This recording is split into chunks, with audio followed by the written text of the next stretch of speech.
ॐ नमो भगवते वासुदेवाय।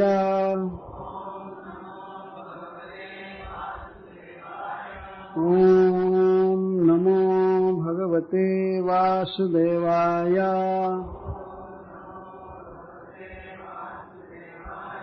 ॐ नमो भगवते वासुदेवाय।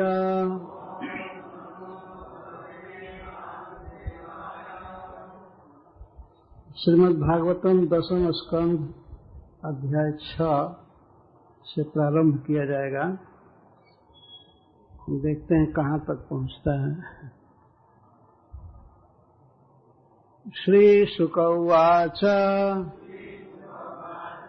नंदः पथिवचः शौरेर् न मृषेति विचिन्तयान् हरिं जगाम शरणं उत्पातागम संकितः।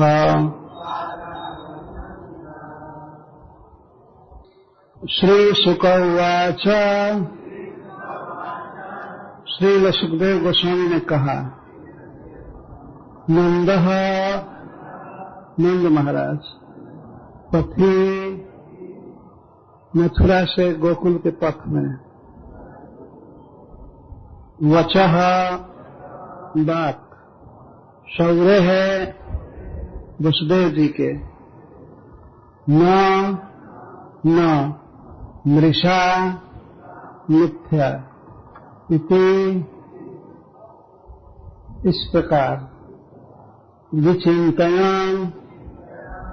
विशेष चिंतन करते हुए हरि सर्वभयहारी भगवान की जगाम लिए गए शरण में, उत्पात अनिष्ट आगमन की बात सोचकर, शंकितः भयभीत। जय श्रील प्रभुपाद, जय कृष्ण बलराम, जय श्री श्री राधा श्याम सुंदर, जय श्रील सुखदेव गोस्वामी, समस्त वैष्णव वृंद।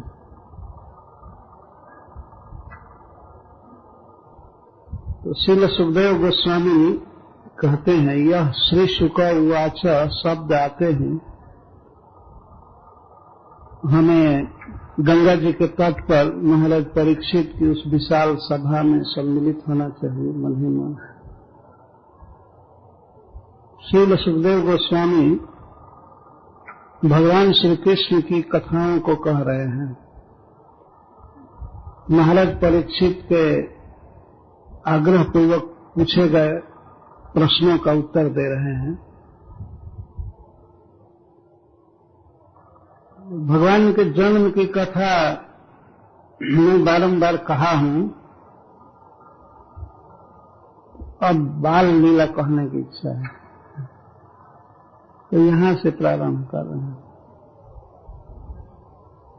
श्री कृष्ण के जन्मोत्सव में आनंद मनाने के बाद श्री नंद बाबा कंस को वार्षिक कर देने गए।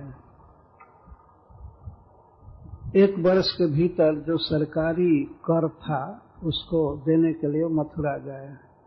कुछ गोपों के साथ सकट पर चढ़कर, बैलगाड़ी पर चढ़कर के मथुरा गए गोकुल से। तो वहां श्री वसुदेव जी से उनकी भेंट हुई। श्री वसुदेव जी आए उनके स्थान पर। श्री नंद बाबा मथुरा के लगभग बाहर ही अपनी बैलगाड़ी खड़ा करके और कंस को कर देने गए। क्यों कर देने गए? क्योंकि नंद बाबा ने सोचा यदि सरकार का टैक्स कर बाकी रहेगा और कोई सरकारी आदमी इधर आ जाए गोकुल में यहाँ का बहुत बड़ा वैभव देखेगा, और हमें जो पुत्र हुआ है तो इसकी भी सूचना मिलेगी कंस को। मेरी मित्रता है वसुदेव जी के साथ, और वसुदेव जी के पुत्रों की वो हत्या कर रहा है, तो कहीं इस मित्रता के चलते हमारे पुत्र को भी मारने की चेष्टा न करे। इसलिए उन्होंने सोचा इधर कोई आवे ही नहीं, मथुरा से कोई लगान टैक्स बाकी न रहे, कोई किसी प्रकार का संबंध न रहे। उसको बल्कि सालाना जो लगान देते थे उससे कई गुना ज्यादा दे करके उसको उधर ही रखना चाहिए। नंद बाबा ने ये सोचा, इसलिए वो मथुरा गए थे। जब वसुदेव जी को पता लगा कि हमारे भाई और मित्र श्री नंद महाराज आए हैं, तो वे उनसे मिलने गए। जब पता लग गया कि नंद बाबा कर दे दिए, तो वे उनसे मिलने आए। उस समय वसुदेव जी अपने घर पर थे। वे चाहते तो देवकी के साथ आ सकते थे, लेकिन देवकी को लेकर नहीं आए। जिस स्त्री ने अभी अभी अपने बच्चे को जन्म दिया है और जो बच्चा नंद के पास रखा गया है, और वो नंद महाराज यहाँ आए हैं, तो माँ को कितनी लालसा होगी यह सुन करके कि नंद बाबा आए। पर वसुदेव जी ने कुछ भी बताया नहीं उनको। वे सोचे कि मैं धीर हूँ, गंभीर हूँ, मैं प्रकारांतर से बच्चे का कुशल पूछ लूंगा वसुदेव जी से, नंद बाबा से। लेकिन कहीं देवकी चलेगी तो वो अधीरा कहीं ऐसा न पूछ दे कि नंद जी हमारा बच्चा ठीक है ना, तब तो सारा भेद खुल जाएगा। यही सोचकर वसुदेव जी देवकी जी को लेकर नहीं आए। तो बातचीत हुई। वसुदेव जी ने पूछा कि जहां आप रह रहे हैं महावन में, वहां पर घास ठीक है ना, गौएं ठीक है ना, पानी वगैरह सब ठीक है ना? तो ये सुने कि सब कुछ ठीक है तो विश्वास हुआ कि बच्चा मेरा कुशल से रहेगा। उसको गौएं दूध देंगी, गौएं दूध देती हैं, माखन देंगी, और जसोदा भी दूध पिएगी, बहुत अच्छी सुखी रहेगी, तो हमारे बच्चे को दूध पिलाएगी। वसुदेव जी ये सब मन में सोच रहे थे। उनकी बुद्धि पूर्ण रूप से अपने पुत्र कृष्ण में आसक्त थी। नंद बाबा ने कहा सब ठीक है, लेकिन नंद बाबा वसुदेव जी के दुख से दुखी हो गए। कहने लगे हमने सुना है कि आपके 6 पुत्रों की हत्या कर दिया कंस, बड़े दुख की बात है। 7वां बेटा पता ही नहीं लगा कहाँ उड़ गया। श्री बलराम जी का जन्म इस तरह से रहस्यपूर्ण है। देवकी के गर्भ में थे तो रोहिणी के गर्भ में किए गए, तो किसी को पता ही नहीं चला कि 7वां गर्भ क्या हुआ। नंद बाबा को ये बिल्कुल पता नहीं कि वही बच्चा यहाँ आ गया है, रोहिणी के गर्भ से जन्म लिया है। और 8वें संतान के रूप में एक लड़की भी हुई आपको, तो वो भी आकाश में चली गई। विपत्ति पड़ती है तो ऐसे एक लड़की रहती, आधार रहती, लेकिन वो भी उड़ गई, चली गई। जब नंद बाबा ने ऐसा कहा तब वसुदेव जी को पूरा विश्वास हो गया कि मेरे रहस्य का कुछ भी पता नहीं। मैं आधी रात के समय अपने पुत्र को पहुंचाया, इसकी कोई खबर नंद महाराज को नहीं है। जब उन्होंने कहा नंद बाबा ने कि 8वीं संतान बच्ची हुई, वो भी आकाश में चली गई। वो भले दुर्गा थी, जोगमाया थी, लेकिन आखिर गई ना, हाथ से तो चली ही गई। तो शोक प्रकट कर रहे। इस प्रकार दोनों भाई आपस में बातचीत कर रहे थे। तो श्री वसुदेव जी बहुत बड़े पॉलिटिशियन थे, क्षत्रिय थे, और उनको इस बात का पता हो गया था कि पूतना गोकुल जाने वाली थी।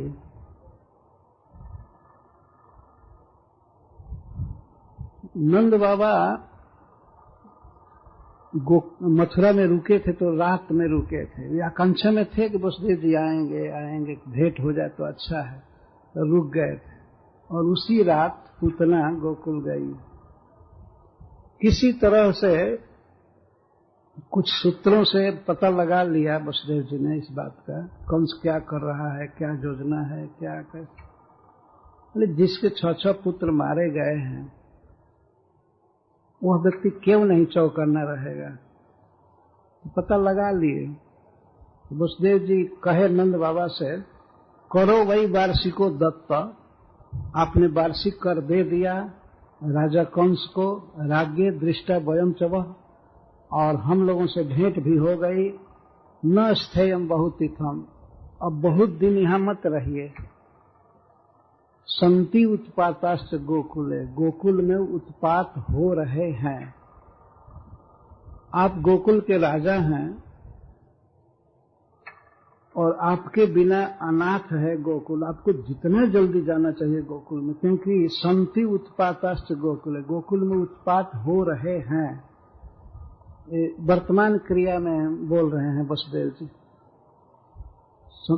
और उस समय पूतना पहुंच गई थी गोकुल। उसी को श्री वसुदेव जी ने कहा कि गोकुल में उत्पात हो रहे हैं, आप रहेंगे तो अपनी बुद्धि से रक्षा करेंगे सबकी, गौओं की, गोपों की, और मुख्य अर्थ था कि मेरा बच्चा सुरक्षित रहेगा। आप छोड़ करके कैसे आ गए, ये मन में भाव था। जल्दी से जल्दी भेज रहे हैं। यहाँ न स्थेयम बहुत तिथम, बहुत दिनम, बहुत दिन मत रुकिए यहाँ। संति उत्पाताश्च गोकुले, गोकुल में उत्पात हो रहे हैं। यह बात सुन करके नंद बाबा तुरंत सकट में बैलों को जोते, कई सकट थे, 3-4 सकट लेकर गए थे। यद्यपि गोकुल की रक्षा उन्होंने गोपों पर सौंप दिया था। बड़े बलवान और बुद्धिमान गोप थे, बुद्धिमानों में सर्वश्रेष्ठ गोप थे उपनंद महाराज। तो इनको सौंपे थे, इनकी अध्यक्षता में गोकुल की रक्षा करना सब ठीक से। फिर भी वसुदेव जी की बात को सुन करके बहुत डर गए। तो जब नंद महाराज रास्ते में जा रहे थे मथुरा से गोकुल, तो पथ में वे भगवान की शरण लिए। वैसे परम वैष्णव होने से नंद बाबा तो सदा ही भगवान की शरण में हैं, लेकिन इस उत्पात आगम की आशंका से, भय से विशेष रूप से भगवान की शरण लिए। जैसे वैष्णव लोग लेते हैं, कोई अनिष्ट आशंका के समय नमस्ते नरसिंहाय, तो भगवान की शरण में तो हैं ही, लेकिन उस समय कुछ विशेष शरण लेते हैं। तो श्री नंद बाबा के मुख से रास्ते में निकला, रक्षा रक्षा, रक्षा कीजिए हे नाथ, हे सर्व भय हारी। हरि, यहाँ हरि शब्द का अर्थ है जो सब भय हर लेते हैं, वे हैं हरि। तो नंद बाबा वाणी से बोले भी कि हे सर्व भय हारी, हे विष्णु, हमारे ब्रज की रक्षा कीजिए, विशेष करके हमारे पुत्र की रक्षा कीजिए, कोई कुछ अनिष्ट न हो। नंद बाबा का मन पूर्ण रूप से श्री कृष्ण में आसक्त था। उत्पात की बात सुन करके वे अपने पुत्र की रक्षा के लिए भगवान की शरण लिए, अथवा मन से शरण में गए। मनसा शरणम जगामा, मन से शरण लिए, अथवा वाणी से भी कहे। ये स्वभाव है वैष्णवों का। किसी भी अनिष्ट का समय आता है, कोई विपत्ति, तो वे लोग दूसरे से प्रार्थना नहीं करते, अपने प्रभु से ही सब प्रार्थना करते हैं। तो वसुदेव जी की बात को नंद बाबा सोच रहे कि वो मृषा नहीं हो सकती है। नंदह पथि बचह सौरे, सौरी की बात, वसुदेव जी की बात न मृषा। मिथ्या नहीं हो सकती है। जब वसुदेव जी कह रहे हैं तो कुछ हो रहा है गोकुल में। भग भग कलेजा करने लगा नंद बाबा का। अपने नवजात पुत्र की याद करके बहुत बेचैन हो गए और इसलिए हरिम जगाम शरणम, हरि की शरण में गए।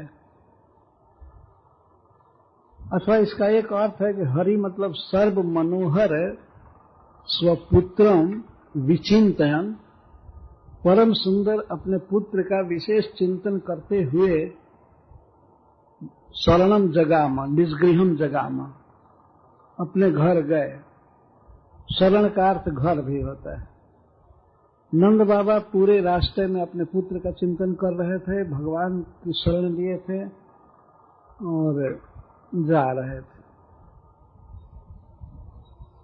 हरिम जगाम शरणम उत्पातागम शंकित।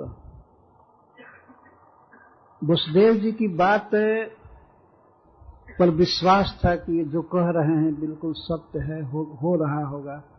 और दूसरी बात थी कि उस समय नंद बाबा के बाएं अंग कुछ फड़कने लगे।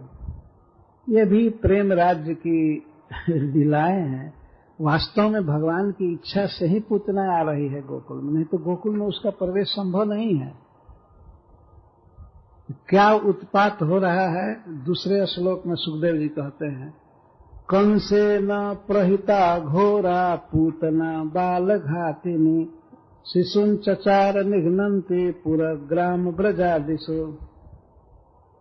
कंसेन प्रहिता, कंस के द्वारा नियुक्ता पूतना नाम की राक्षसी नंद बाबा के ब्रज में गई। ये तो बाद में वर्णन करते हैं। उसका काम क्या था, क्यों घुमा करती थी? शिशुन चचार निघ्नन्ति, बच्चों को मारने की इच्छा से घुमा करते थे। घ्नन्ति, वध करते हुए, पूरा ग्राम ब्रजादिशु, यहां तक कि बड़े बड़े नगरों में भी घूमते थे,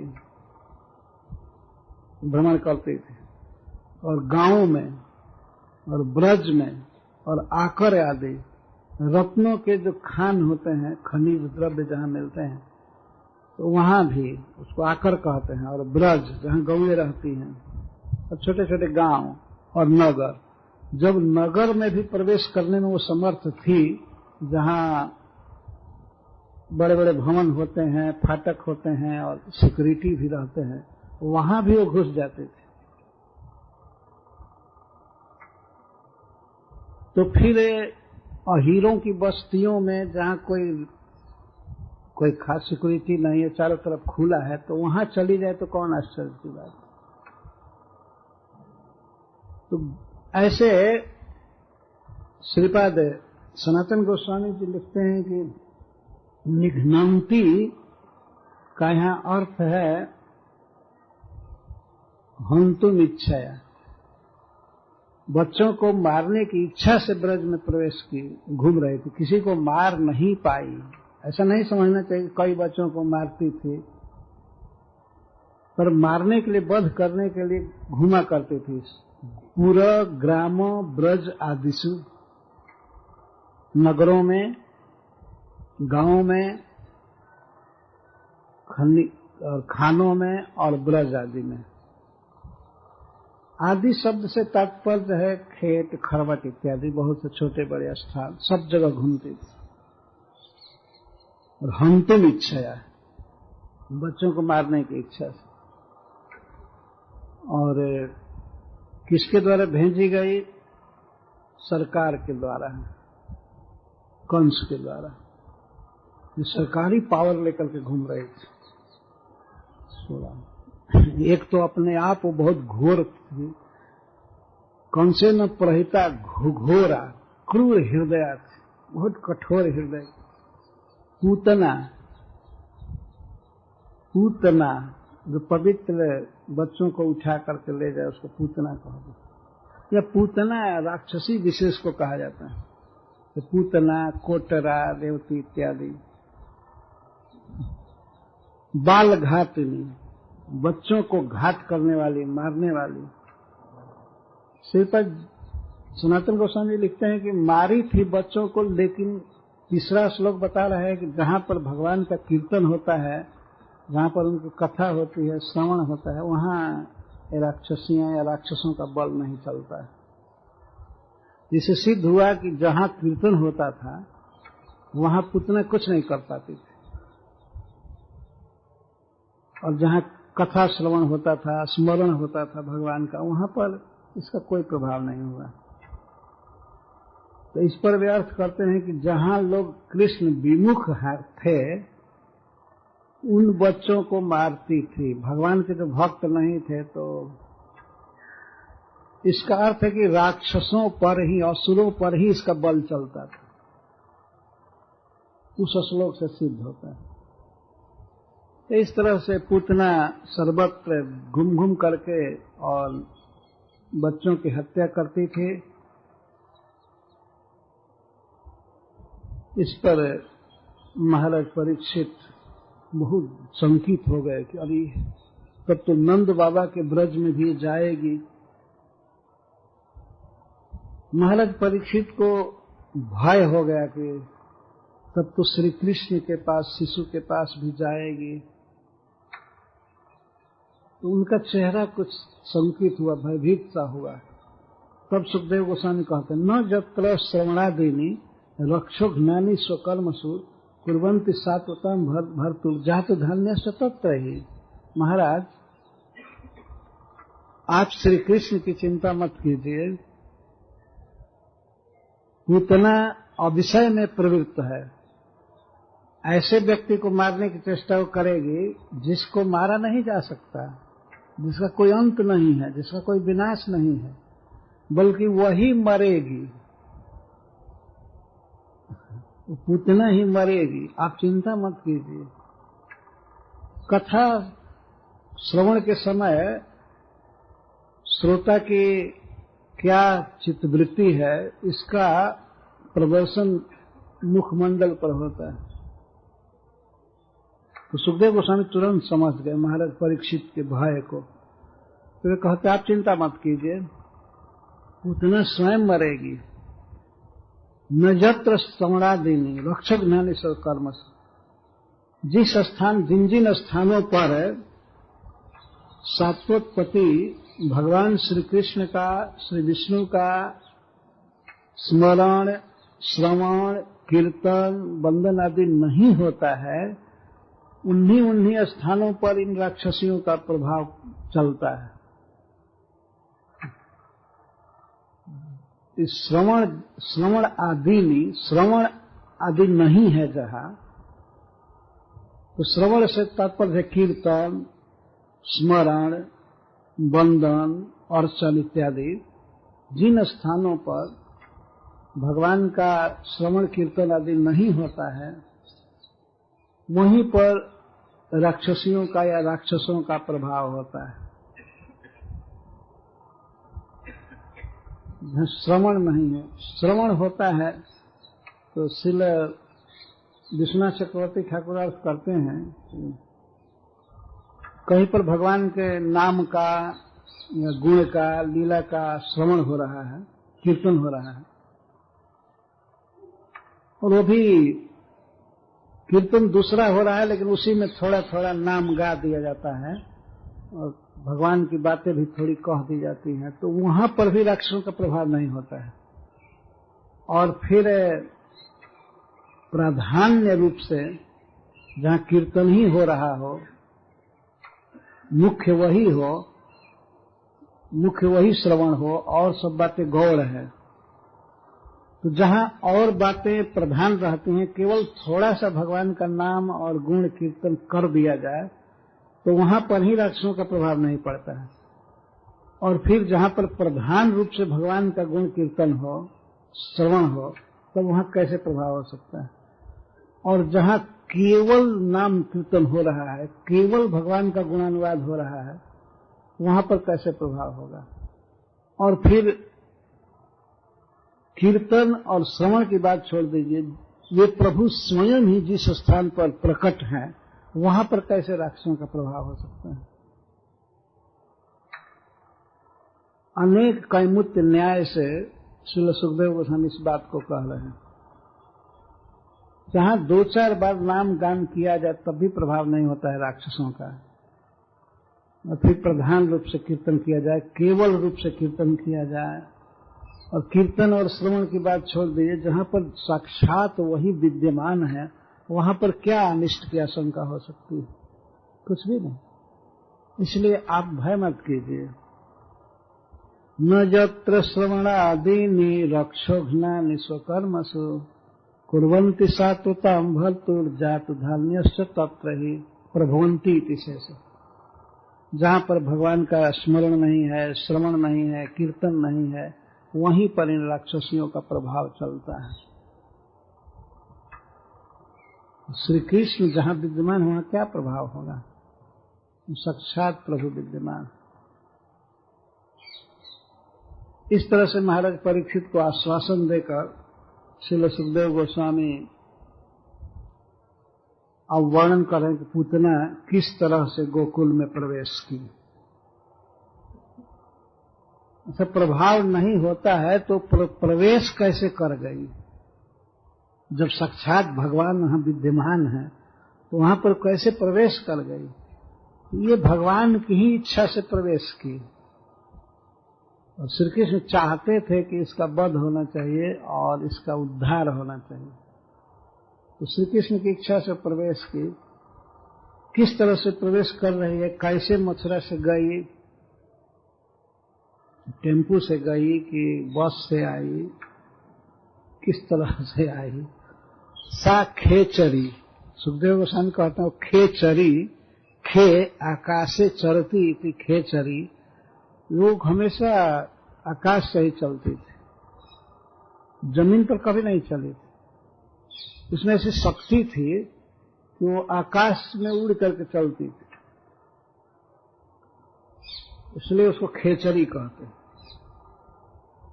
सा खेचरी, वह पूतना आकाश मार्ग में जो चलती थी,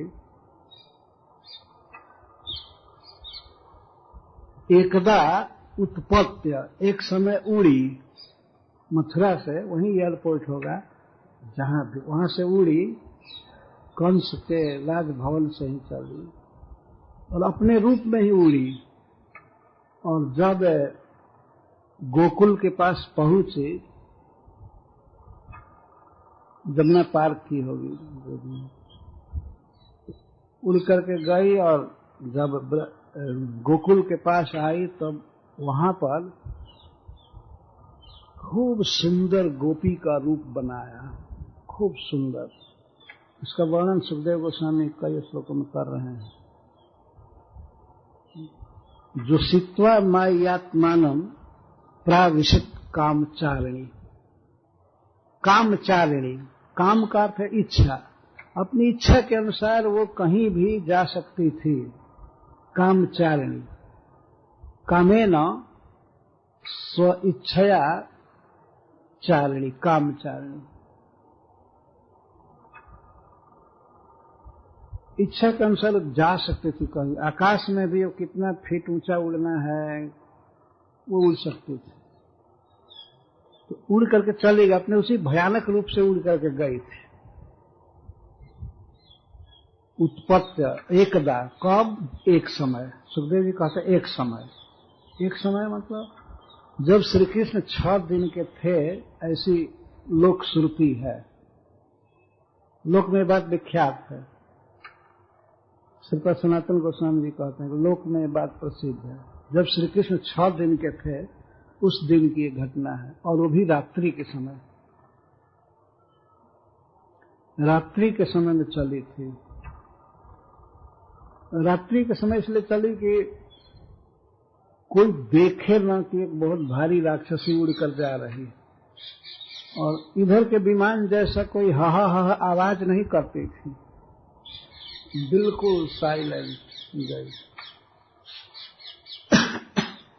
और पहुंची जब गोकुल के पास तो सोचा, यहां यदि मैं अपने भयानक रूप से प्रवेश करती हूं घर में किसी के, तो पहले ही विरोध हो जाएगा। घर में किसी के प्रवेश करने से पहले ही गोकुल में हल्ला हो जाएगा। तो लोग विरोध करेंगे, अपने बच्चों को नहीं देंगे।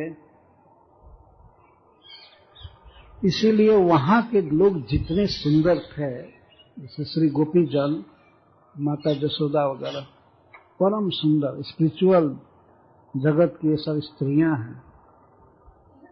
तो पूतना अपने को जो सित्वा माया आत्मानम, अपनी शक्ति से आत्मानम जो सित्वा, अपने को परम सुंदरी स्त्री बनाई, आकार से भी और वेश से भी। ऐसा नहीं था केवल कपड़ा कुछ पहन लिया, मेकअप मात्र कर लिया और सुंदर हो गया। वेश तो बनाया ही, लेकिन आकार भी एकदम सुंदरी स्त्री का हो गया, अद्भुत सुंदरी स्त्री, जिससे कि वो सबको मोहित करने में समर्थ हो जाए और कोई उसको रोके टोके ना हो। इतनी सुंदरी थी, इतनी सुंदरी कि उसकी सुंदरता से ही कुछ लोग अवाक होकर के नहीं रोकेंगे। तो पता नहीं किस पर कृपा करने के लिए देवी आई है, किस बच्चे पर कृपा करेगी। कोई गोपी, कोई गोप, कहीं भी कोई नहीं रोके। जो रक्षक थे, रात्रि का समय था, किसी के घर में प्रवेश करने के पहले कुछ रक्षक थे, वे लोग भी नहीं रोके।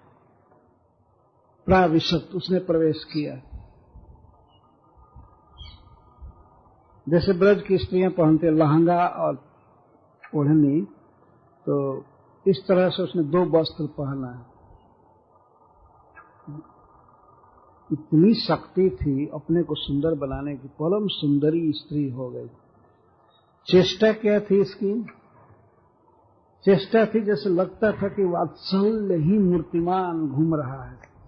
किसी बच्चों पर दृष्टि डालती थी तो ऐसे जैसे आशीर्वाद देने की मुद्रा में चिरंजीवी भव, इस तरह से वचन निकलता था। अत्यधिक तेज और सुंदरता होने से कोई रोका नहीं। सब कुछ माया से संभव है। पहला उसका साड़ी होगा या जो भी सूट सलवार होगा तो उसके साइज से होगा, बहुत बड़ा होगा, लेकिन अब ये परम सुंदर स्वरूप के अनुसार सब कुछ बना लिया। तत्काल देखिए शक्ति पूतना की,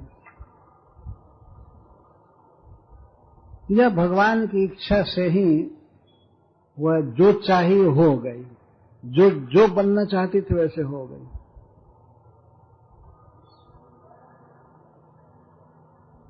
महाराज परीक्षित पूछ सकते हैं कि कैसे प्रवेश कर गई, तो उसी का उत्तर देते हैं। सा खेचरी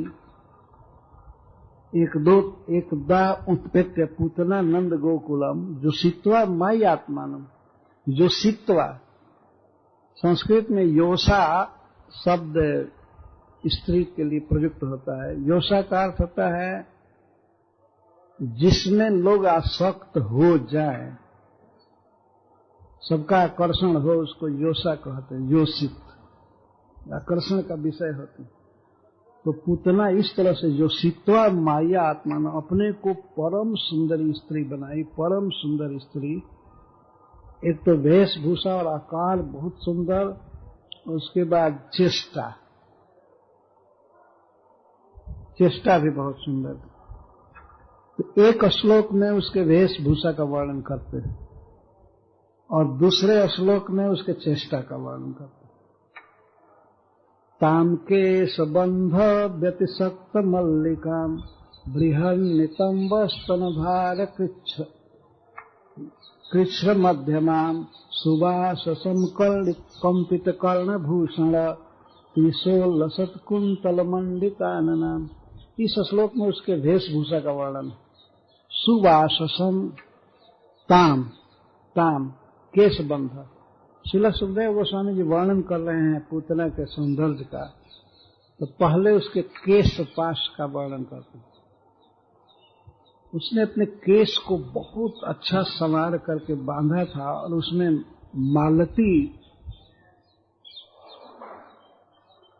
पुष्प की मालाएं उसने बांधा था। तामकेश बंध संसक्त मल्लिका, केश की चोटी जो गुथी गई थी किसी स्त्री ने नहीं गुथा था। जब मथुरा में किसी सैलून में ब्यूटी पार्लर में गुथवा कर नहीं आई थी, अपनी शक्ति से ही परम सुंदर केश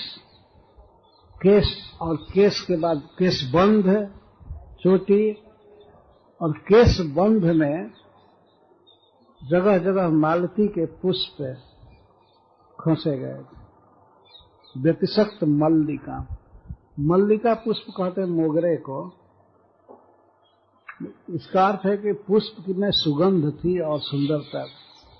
एक तो केश बहुत सुंदर और केश पर भी उसकी रचना बहुत सुंदर, धम्मिल चोटी गुथी गई थी और उसमें केशबंध में जहां मालती की मालाएं लगाई गई थी। सुखदेव जी ये सब ध्यान कर रहे हैं क्योंकि आगे चल करके ये भगवान की मां बनेगी, इसलिए इसके रूप का वर्णन करना स्वाभाविक है। बृहल नितंब स्तन कृष्ण मध्यमाम, और उसके स्तन बड़े बड़े थे और नितंब बड़े थे, तो ऐसा लगता था कि ये शरीर का कुछ भाग नितंबों ने ले लिया और स्तनों ने ले लिया, इसीलिए मध्यमाम कृच्छ, उसका मध्य प्रदेश बहुत कृच्छ था, संकट में था, मतलब पतली कमर थी, ये भाग मध्य भाग कृच्छ था, कमर बहुत पतली थी और नितंब और स्तन बड़े बड़े थे। इसलिए सुखदेव गोस्वामी ऐसा वर्णन कर रहे हैं कि नितंबों और स्तनों ने ही कटी के भाग को ले लिया था, इसीलिए वो छीड़ कटी थे।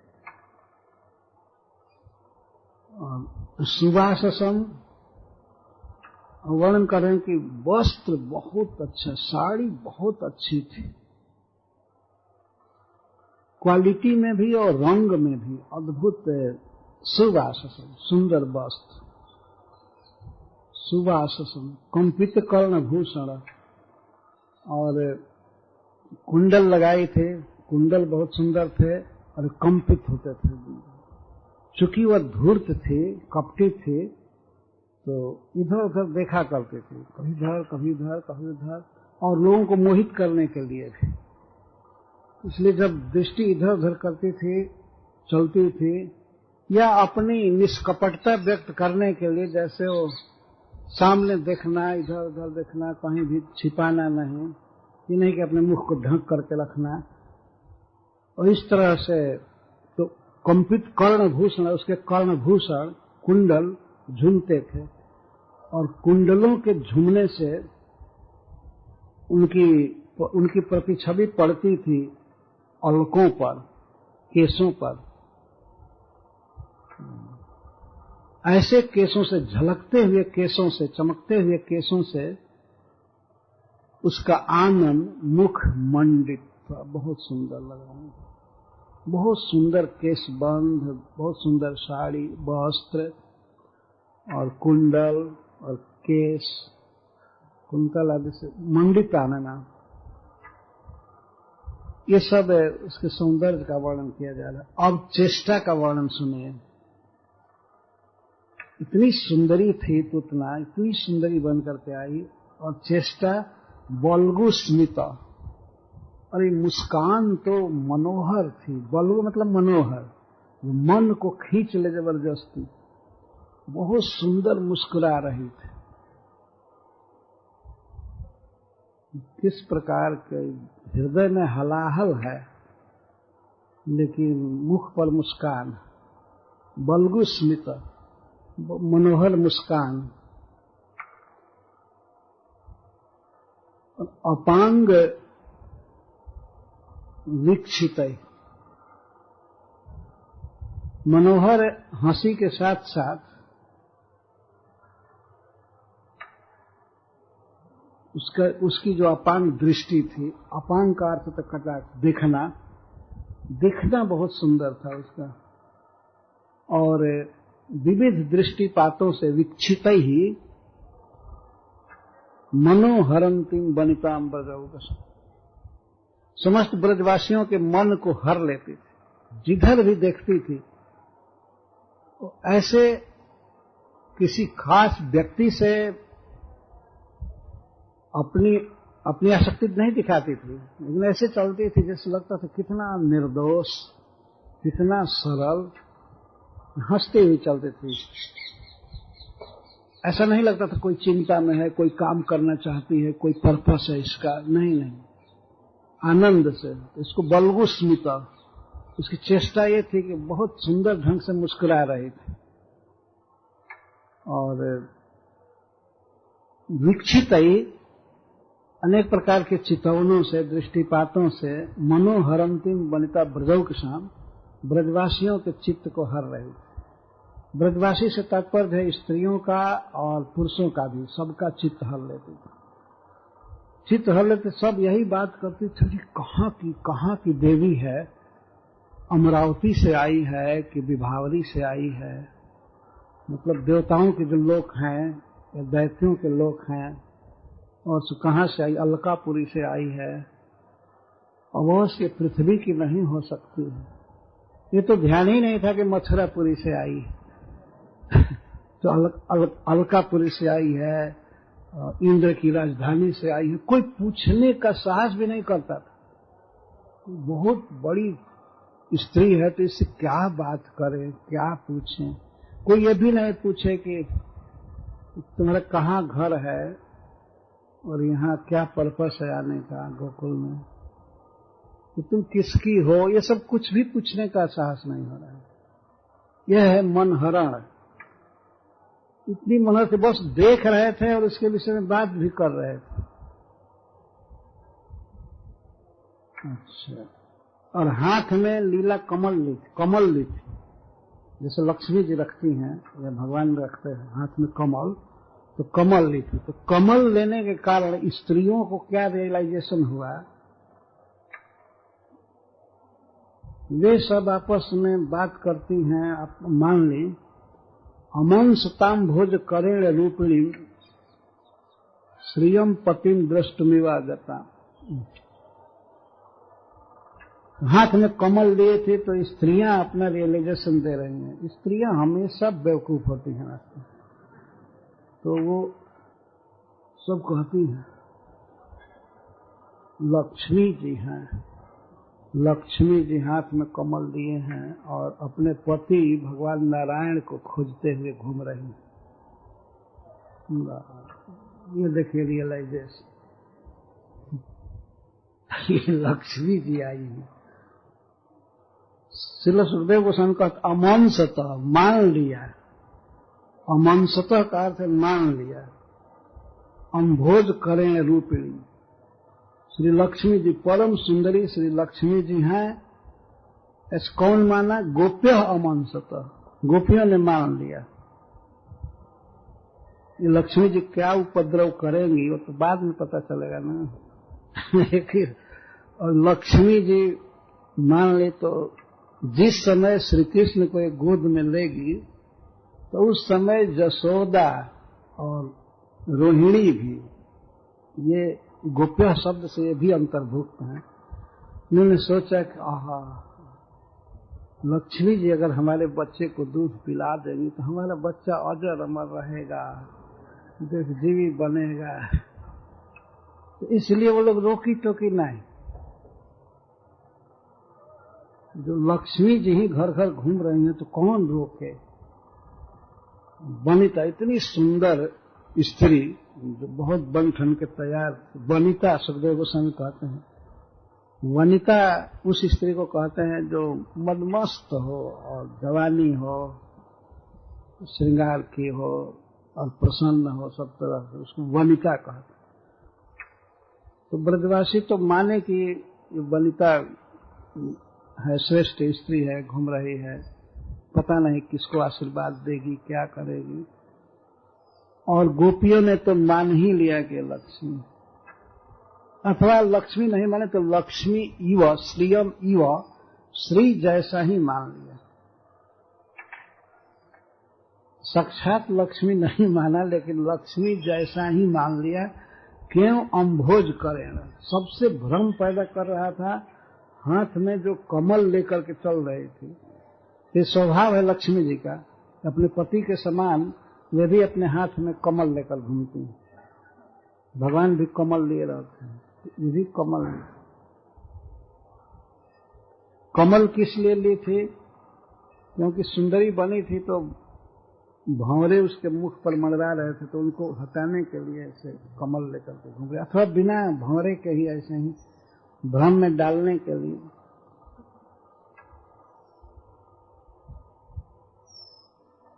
ये चेष्टा का वर्णन है। मुस्कुराना, देखना, हंसना, कितना कपट हो सकता है। ये देखिए, बल्गु स्मिता पांग विसर्ग वीक्षित मनोहरंतिम वनिताम बजोत। मन हर लिया तो मन हर लिया, तो अब मन में विवेक क्या रहेगा? जब मन हर ही लिया, अपने में लगा लिया, तो सब चकित होकर के यही बात कर रहे थे। कुछ स्त्रियों से कहते, सखी लक्ष्मी जैसा है कि नहीं? हाँ एकदम। देखा है क्या लक्ष्मी जी को? ऐसे कुछ भी वैसे लोग बात करते हैं, कुछ स्वादिष्ट मिल जाए तो कहते हैं लोग कि अमृत जैसा स्वाद है। वास्तव में जब अमृत कभी खाए होते तब न मेल करके देखते कि अमृत है नहीं है। ये लक्ष्मी जैसा है, श्रियम इव अमंस। इस तरह से सबके आकर्षण का विषय पूतना थी, सौंदर्य से, मुस्कुरान से, चाल से, चितवन से, इसीलिए कोई नहीं रोका। भगवान इसे आने दिए, अपनी इच्छा से प्रवेश कर रही है। अच्छा, प्रवेश करते करते तो गोकुल में प्रवेश किया, इसके बाद अकस्मात भगवान की इच्छा से, बच्चों को खोजने की इच्छा से, सबसे पहले नंद गृहे प्राविशत, नंद बाबा के भवन में प्रवेश। नंद बाबा के भवन में प्रवेश की, किसी और बच्चे को मार नहीं पाई। जदृच्छया नंद गृह सदंतकम, असत अंतकम, दुष्टों का अंत करने वाले भगवान को इसने देखा। भगवान इसको नहीं देखे तो वे तो आंख बंद कर लिए। इसके आने की संभावना से, घर में प्रवेश करने से पहले ही आंख बंद कर लिए। पर पूतना ने देखा श्री कृष्ण को। श्री कृष्ण ने पूतना को नहीं देखा, नहीं देखा, आंखें बंद कर लिया। इस पर बहुत से भाव भक्तों ने लिखा है, तो उसको हम दूसरे सीटिंग में विस्तार से कहेंगे। हरे कृष्ण, जय श्री कृष्ण।